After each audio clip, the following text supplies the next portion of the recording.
Hello and welcome to Views on News. I am Jawad Tehami. As we know for a fact that many parts in the South Asian region have been in the grip of extreme heat and high temperatures, with the weather departments, the Met departments in various regions issuing heat wave alerts. When we talk about the political temperature, the political heat in India, it is no lesser. During the 6-week-long polling process, around 89.5% seats of the total 543 of the Lok Sabha, the lower house of the Indian Parliament, have been voted for. The last round would be on June the 1st, while the vote count would be happening on June the 4th. Now, when we talk about Narendra Modi's Bharatiya Janata Party, it is leading the National Democratic Alliance and it is eyeing for a victory for a third consecutive term. Its main resistance is India Alliance, which is led by Indian National Congress, an alliance of 26 political parties.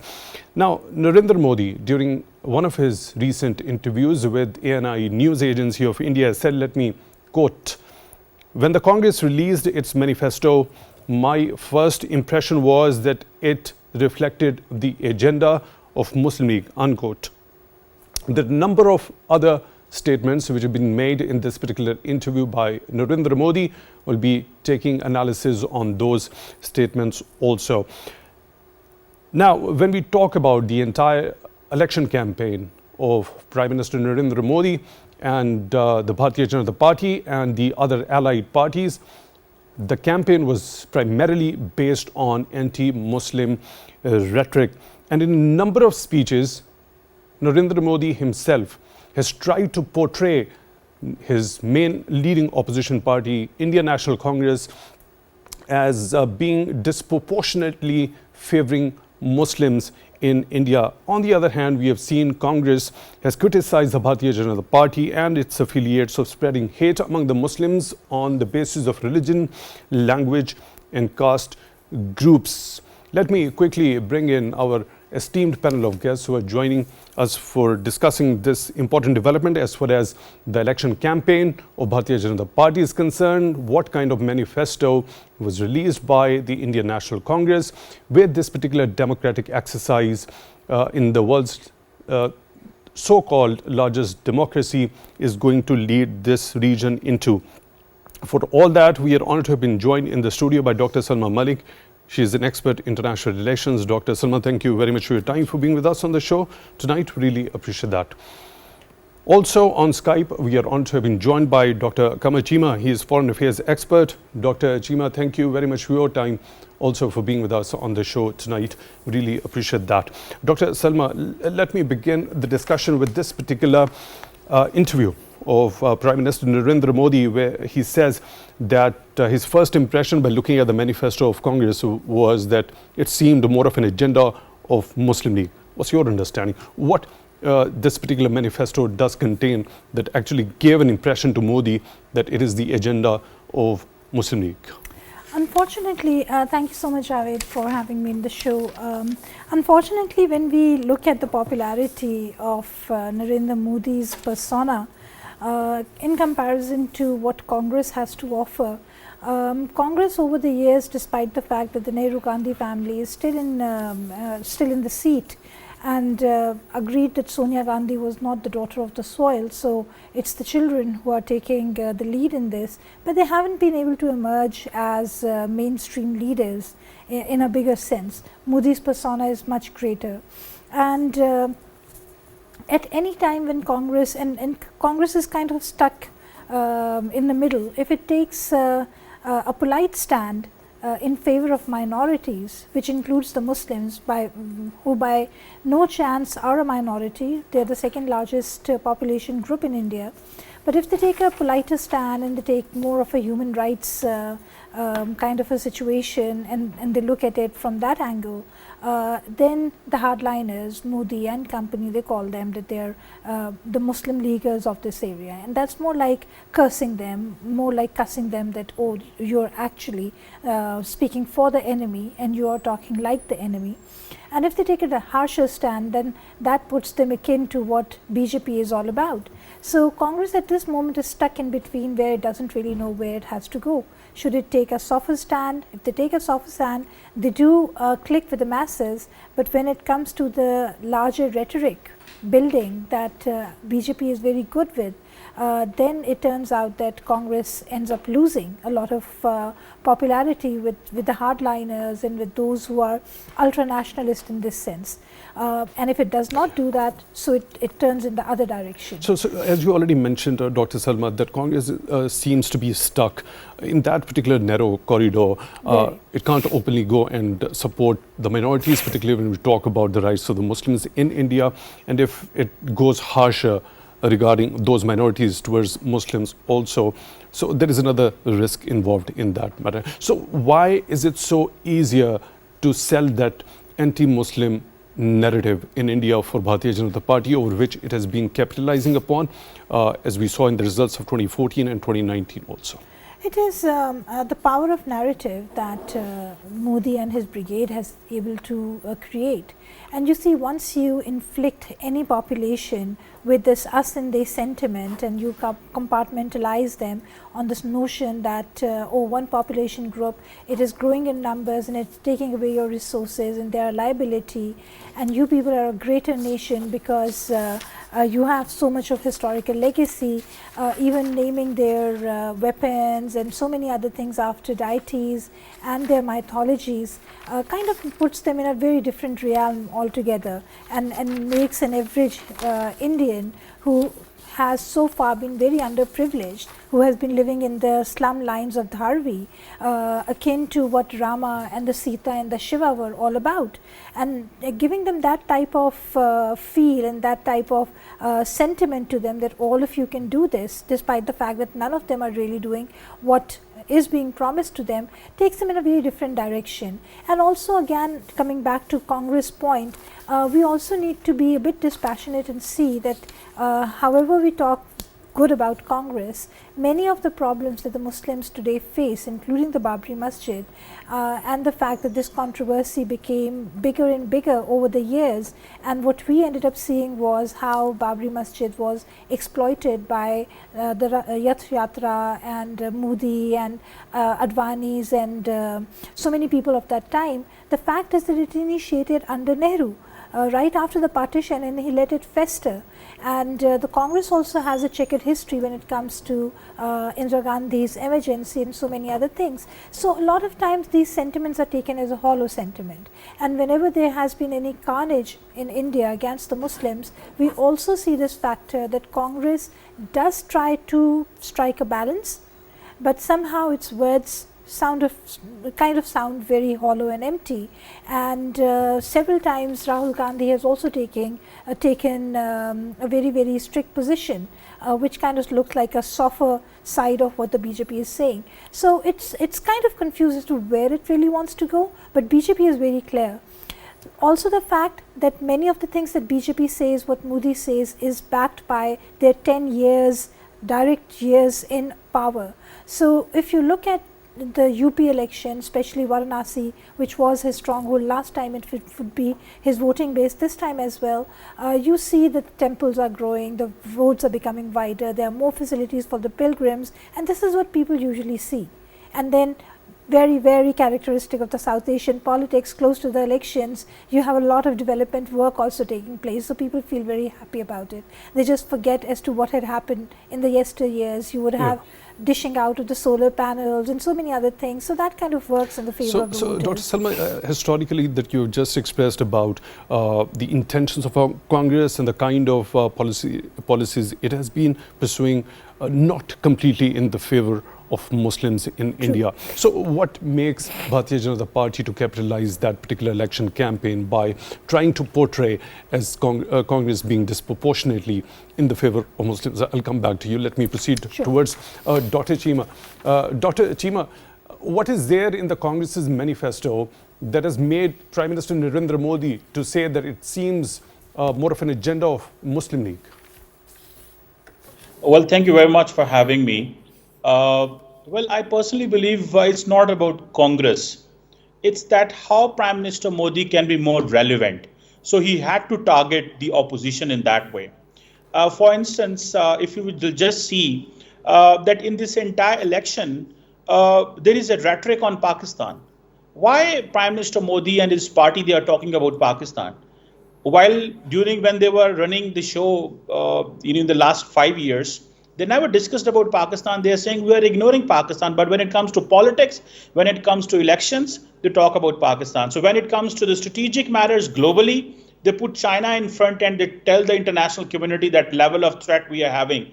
So, but when it comes to the domestic politics, when it comes to the domestic audience, they talk more about Pakistan.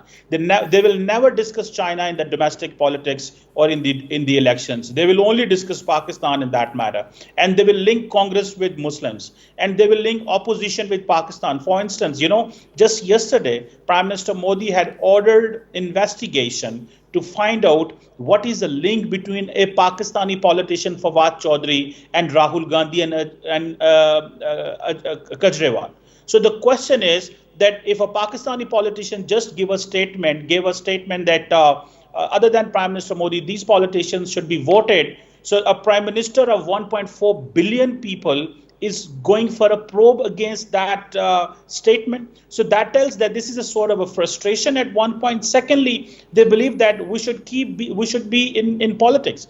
For instance, if you just see that Narendra Modi will say that we will not name Pakistan, we will not talk about them, but they don't want to talk about Fawad Chaudhry. Why Fawad Chaudhry is so much immediately important that the entire Indian media and an Indian Prime Minister is talking about him in political rallies? Because no mainstream politician in Pakistan spoke about the Indian elections, neither the PMLN, People's Party and other political parties. They didn't discuss what's going on in India. So they were confused. What should we do? So one of the reasons maybe that Prime Minister Modi did all that probe was that the election turnout was very less. So targeting Congress, targeting Kejriwal, targeting Pakistan is all part of the game. But when it comes to playing with the global audience, global agenda, they will talk about China. But in domestic politics, they don't talk about China because the Chinese don't understand the Indian language or the Hindi or the Urdu and other things. So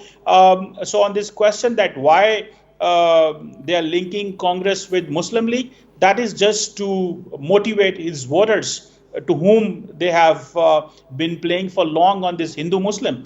One of the reason it is considered that Narendra Modi doesn't want to talk to Pakistan is because the level of the conversation which is in India about the Muslims that will create problems for him, or the kind of politics he wants to do, that will create problem for him. So he wants to have that hard approach towards Muslims and Congress because that gives him voters. And above all, when in one of the political rally, he said that Congress wants to divert the resources to those who have more children. But when he was asked for the clarification, he said that I didn't say of this. I speak that all those, they could be Hindus and Muslims. So he will target and then he will step back. But unfortunately, media doesn't have an access to Prime Minister Modi. Nobody can ask him questions. There are choreographed interviews always. He doesn't talk to the journalist or to the media or to the press conferences. He goes for the choreographed interview so that he can answer what he wants to answer. Yes, please. Dr. Cheema, now there was a very important point that was highlighted by Dr. Salma earlier when we specifically talk about the history with Congress towards Muslims in India. That shows that Congress hasn't been that much favorable towards Muslim minority within India as what has been tried to be portrayed on the part of Bharatiya Janata Party and its affiliates. Now, when we talk about the last two tenures of Bharatiya Janata Party since 2014 up till now, we have seen that Hindutva in its most naked form, the kind of discrimination that has been meted out towards Muslims in particular over the last 10 years, and this is not what any Pakistani or a Muslim minority member from within India would be saying. It has been talked about. Alarm has been raised by the international organizations also a number of times. Also, when we talk about the US, the bipartisan body that recommends the states to be included in the list of countries of particular concern. It has also talked about since 2014. So we've seen that manifestation of naked Hindutva. So once compared, you also talked about that how Bharatiya Janata Party tries to bring in Pakistan when it comes to its election campaign.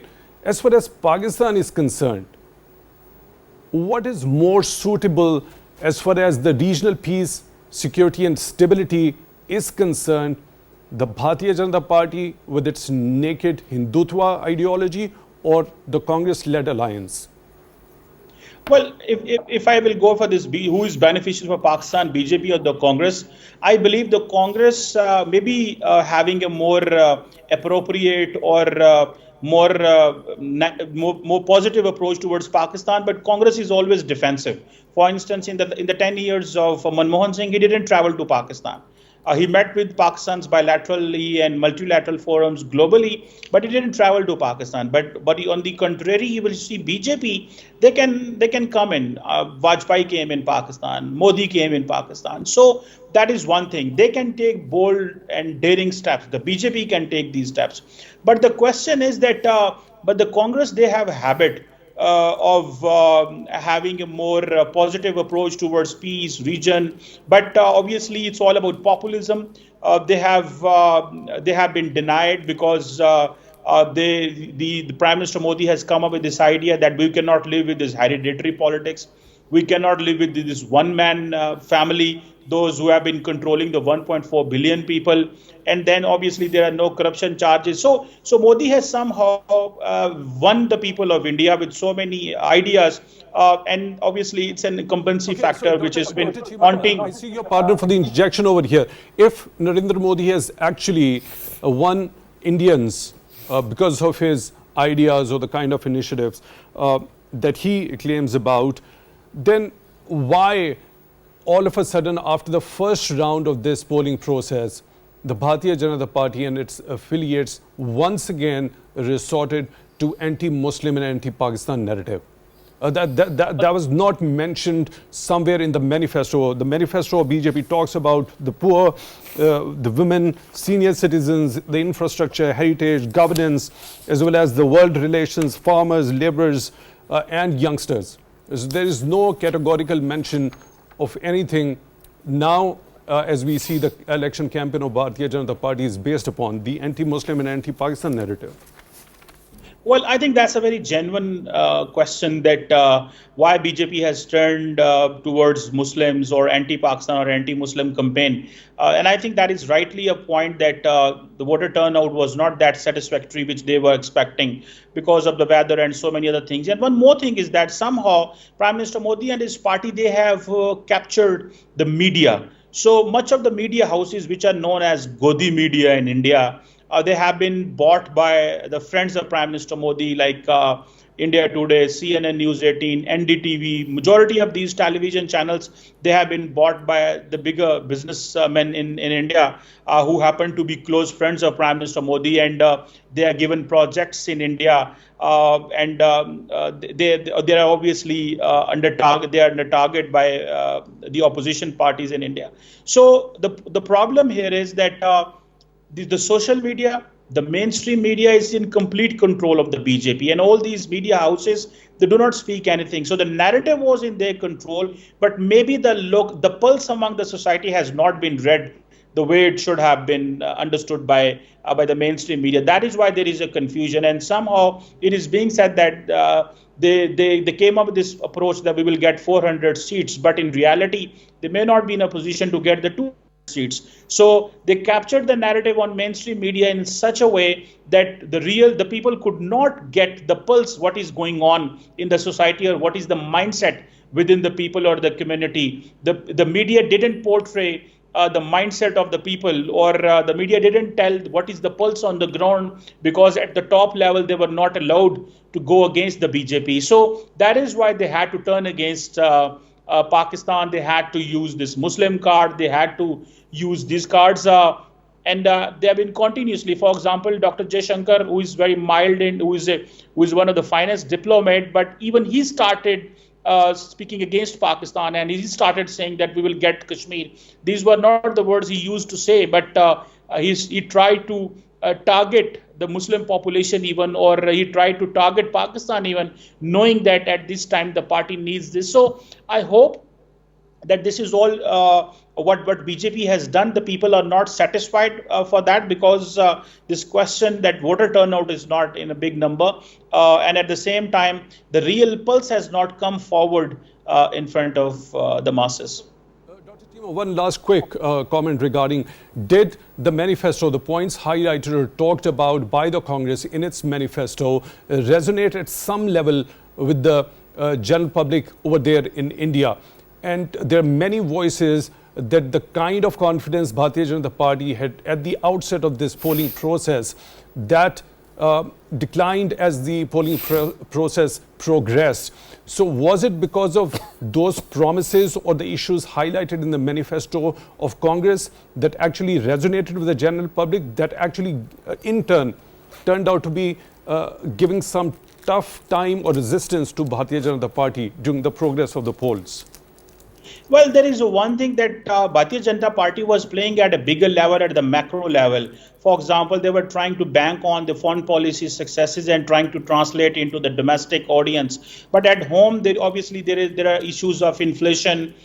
There have been bad governance during the COVID, and largely more than 800 million people are relying on the government wheat support, and in one of the that is obviously not a good statistics in this sense. And even just recently in one of the political rallies, he said that if you will vote BJP, you will get the wheat support.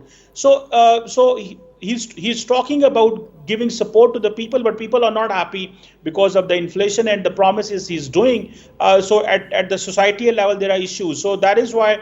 But on the contrary, the Rahul Gandhi is not that big political figure, or the media didn't let him to be the big political figure. So there are chances that this voter turnout may be in a different direction, which the BJP is expecting. So maybe the Congress or this India Alliance is in a better position, but somehow media didn't predict. So Indian media may be the only media who represents government more, who gives more airtime to the government rather than to the opposition, because government give them more advertisement and so on and so forth. So in my understanding, Rahul Gandhi's image has not been properly portrayed. He couldn't tell his story because there was a sort of a media blackout of him.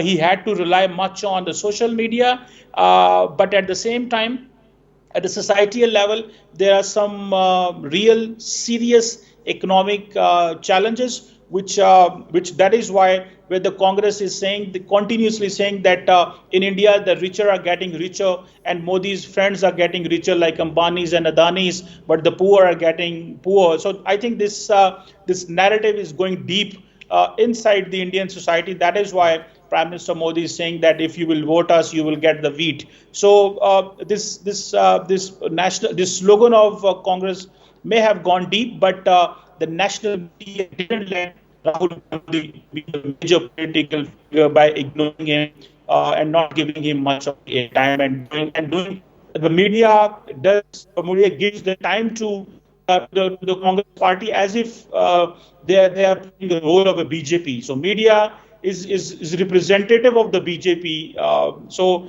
maybe the people will turn this around and there will be a setback for the BJP. Right, your point is well taken. Thank you very much for taking time out for Views on News tonight. Dr. Qamar Cheema, Foreign Affairs Expert, joining us on Skype. Dr. Salma Malik, when we talk about Congress-led alliance, the consequences of this, or how consequential this outcome of the election is going to be, in either case, if it is a surprise on the part of the Congress-led alliance, if it is able to garner enough seats in the parliament to make a government, or is it the same alliance which has been in power from the last 2 tenures? Well, so specifically through the lens of Pakistan. Well, apparently I would say that few things that Dr. Cheema has just talked about, it is sort of the writing on the wall, however unpleasant it may be, that it's going to be a return of the Modi. regime and his minions who are going to win the elections for several reasons. Number one, Rahul Gandhi in person has never been very consistent in his statements and the way he has come up as a politician. So, in comparison to Modi, if you are making a person to person leadership comparison, Rahul Gandhi and Modi are poles apart, and Modi of course appears to be the doer, and whatever he says he ends up doing it. However unpleasant that is. If he promised the Indian people that Kashmir would be yours, he did what he had to do very unilaterally, and as much as we can try knocking at the doors of all the human rights organizations and the United Nations, no one really went back to India and said to them that you have actually disregarded the UN resolution. So Modi has had this particular aspect. If you look at the BJP's manifesto as well, the current manifesto, it has a list of the promises that they had made and the promises that they have delivered, and what promises they are going to make now, and how and when they are going to deliver. So, to an average Indian, Modi, however unpleasant he may be, however people may, or the civil society of India may dislike that they are not doing justice to the minorities, to the Muslims, to so many other, they have polarized India. At the end of the day, for the lack of a better choice,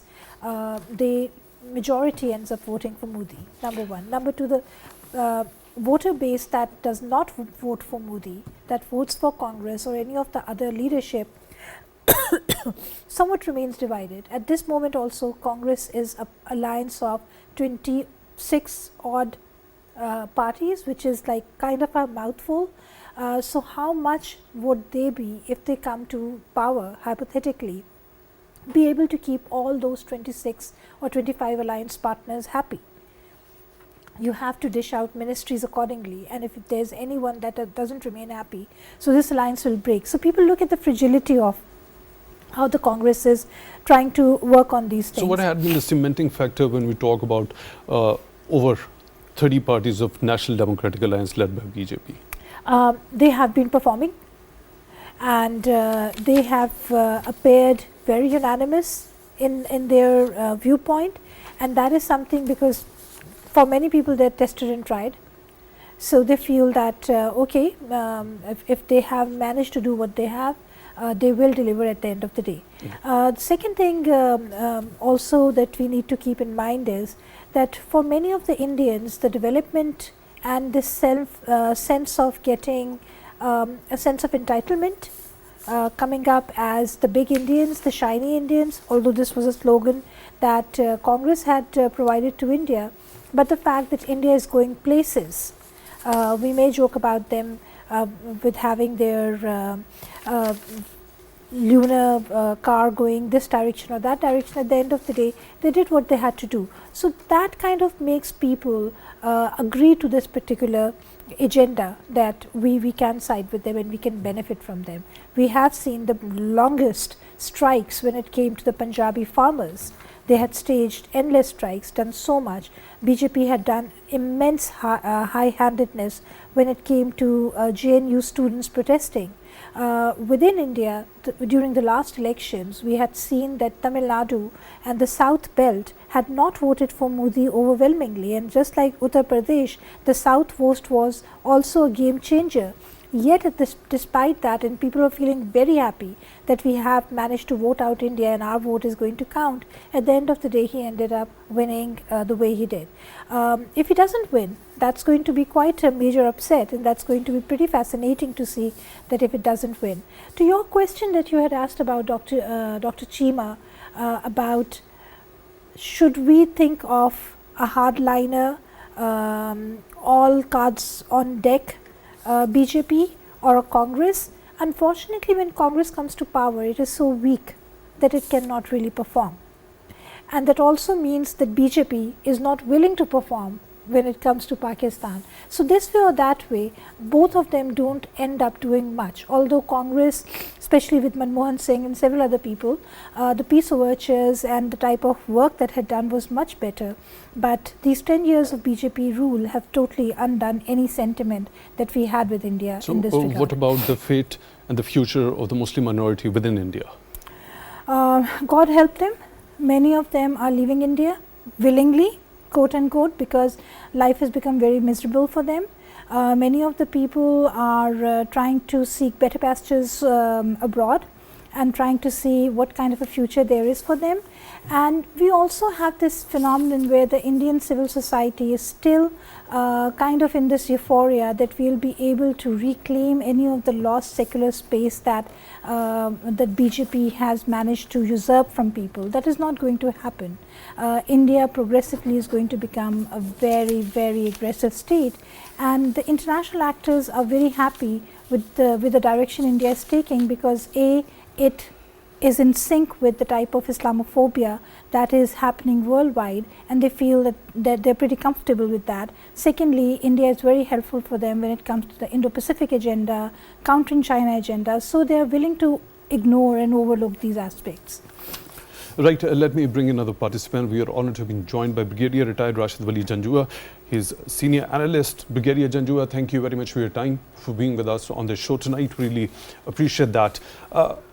When compared these two parties, Bharatiya Janata Party and the Indian National Congress, and the alliances they are leading, as a consequence of the polling that is happening in India, 6 phases already completed, the 7th slated for 1st of June, the vote count on 4th of June.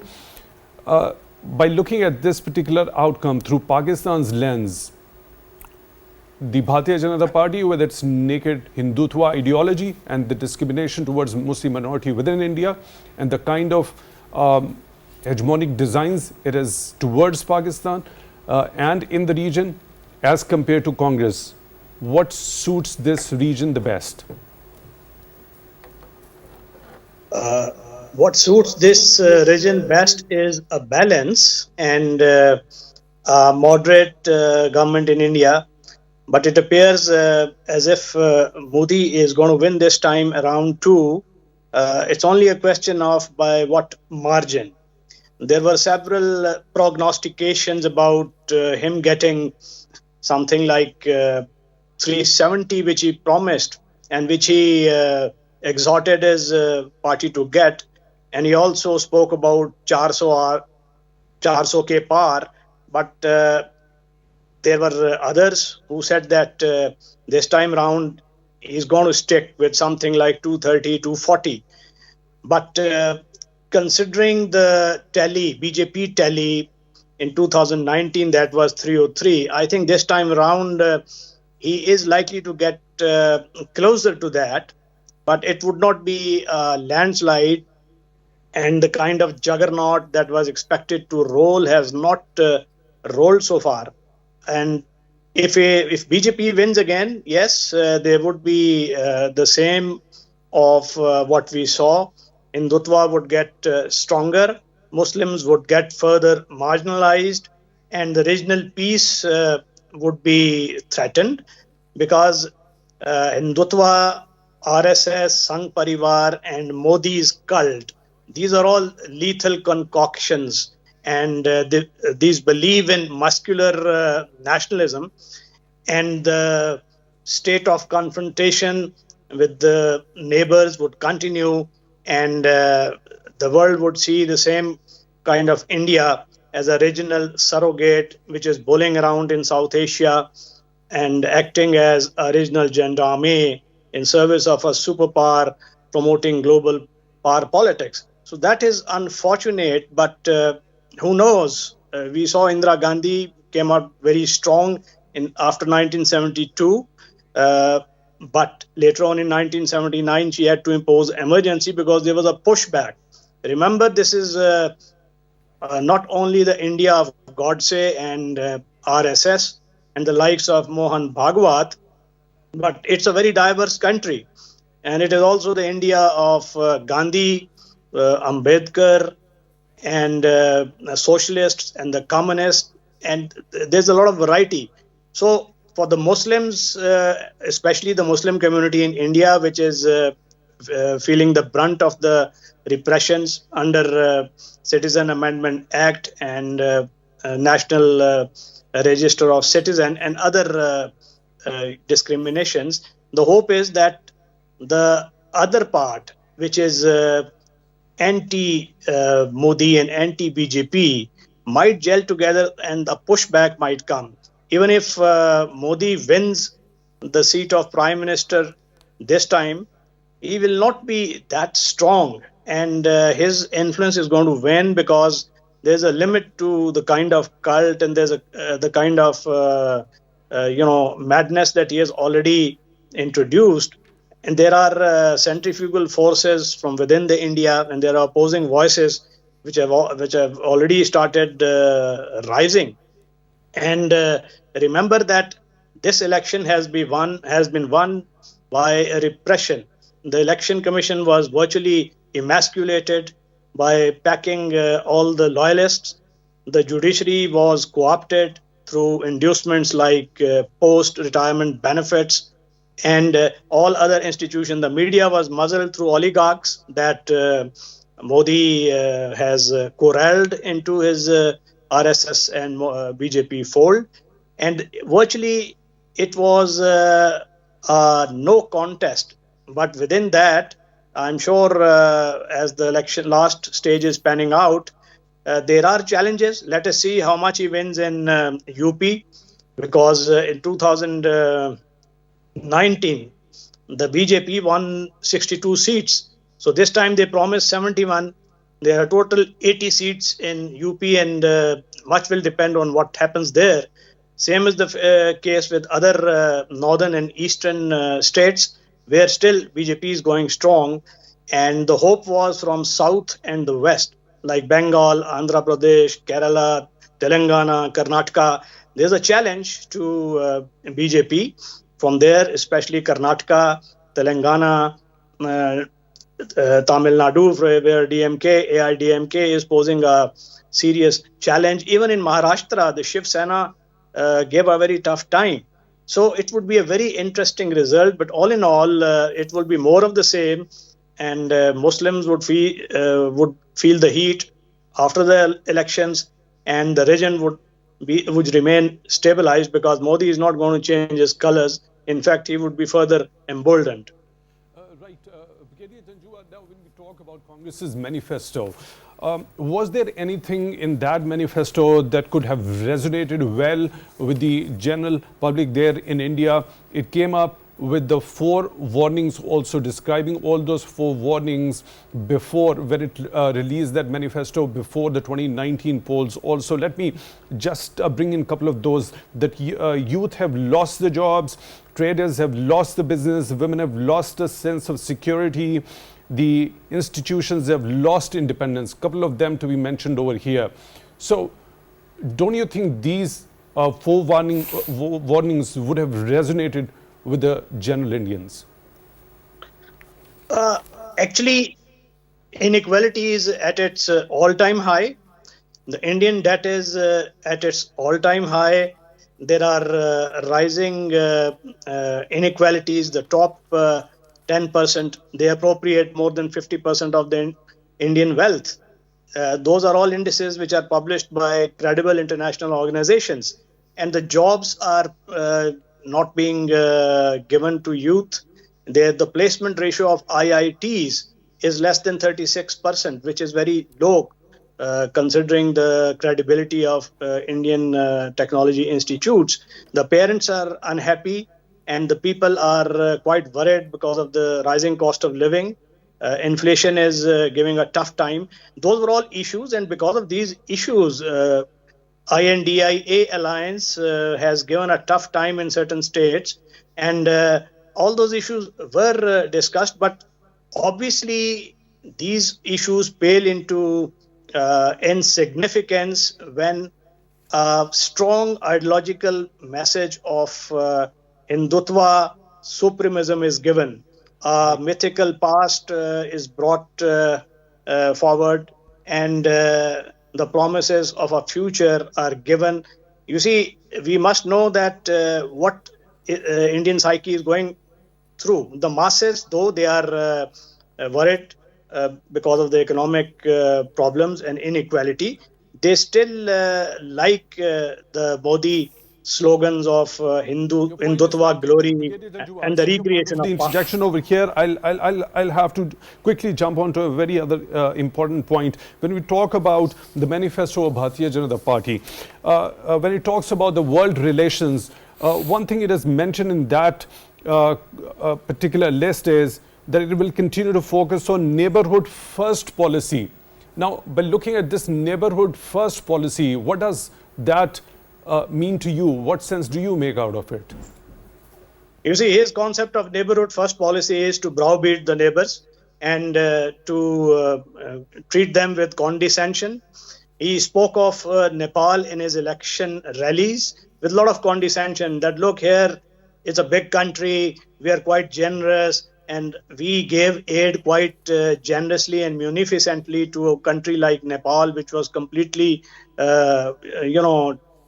destabilized because of COVID. And same claims he makes about Pakistan, where he said that we supported Pakistan with a lot of pharmaceutical products. And he makes the similar claims about Sri Lanka and Bangladesh. His idea of neighborhood first is that he would extend the influence, and the neighborhood has to kowtow to the diktat of Indian notion of diplomacy and foreign relations. So there's no equality, there is no promise of trade, because if he was serious, he would have promised Pakistan rapprochement based upon a new relationship and resolving all the disputes and the trade. And look at him, instead he's going for IMAC, BIMSTEC, and those initiatives which circumvent Pakistan, and even economic corridors that do not touch Pakistan's territory. So this is his notion of India first. And look at his analysis of INDI Alliance's manifesto. He poo-pooed that manifesto, and he told complete lies about India Alliance's manifesto, saying that the wealth of India would be redistributed, it would be given to Muslims, and those who have more children, Mangal Sutra would be snatched. So all those emotive appeals to Hindu communalism. So that was what he believed in, and he still probably believes in. So these manifestos do not promise much. A comparison of BJP and Congress manifesto will show you that there is very little that separates. It is actually what he says and what he does. And on every second day during the elections, he was speaking, his speeches at Aligarh, Rajasthan, they clearly indicate his mindset that in a new India of BJP and Modi, there's going to be very little space for minorities, and especially Muslims. And this would be across the board for all the other minorities as well. So this is a clear and present danger that is emerging, and I'm sure there will be pushback from within the India. And the hope is that those forces and those ideologies which are opposing Modi might gel together to pose a challenge, because remember last time he just won 38%, and this time also if he wins 38% of the electorate, he's likely to go in this fast past the post-electoral system. Unfortunately, we are short of time. I'll quickly have to move back to Dr. Salma. Neighborhood first policy, what sense do you make out of this? Minus Pakistan, -1 formula that works for India, that works for Modi.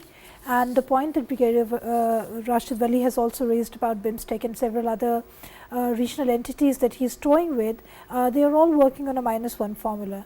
Even if he wants to revive SAARC, but it should have Pakistan out of the picture. So long as Pakistan is not part of that, the smaller countries in the region, at least 2 of them are landlocked and they are dependent on India, Bhutan and Nepal. But you also must recall that despite everything, Bhutan has a very different way of looking at things. Nepal has put up a very fierce resistance, even in 2019 when Modi tried to redraw demographies as well as the map.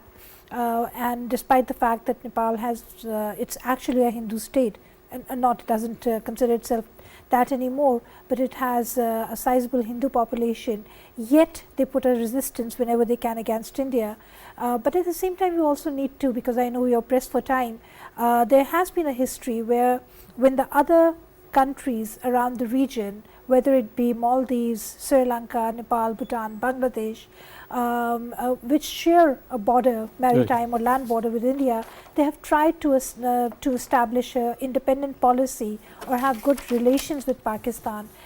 India has very efficiently schooled them and meddled into their domestic politics, changed the prime ministers, staged coups, done several things. Tamil operation, which cost India its prime minister as well. So all of those things are a glaring reality that India means business when it comes to region. It wants to have compliant countries, and Pakistan would always remain the odd person out. Dr. Salma Malik, expert in international relations, thank you very much for being with us on the show tonight. Really appreciate that. On Skype, we were joined by Brigadier retired Rashid Wali Janjua, senior analyst. Brigadier Janjua, thank you very much for your time also for being with us on the show tonight. Really appreciate that. With that, we come to the end of today's episode. Till the next one, take good care of yourselves.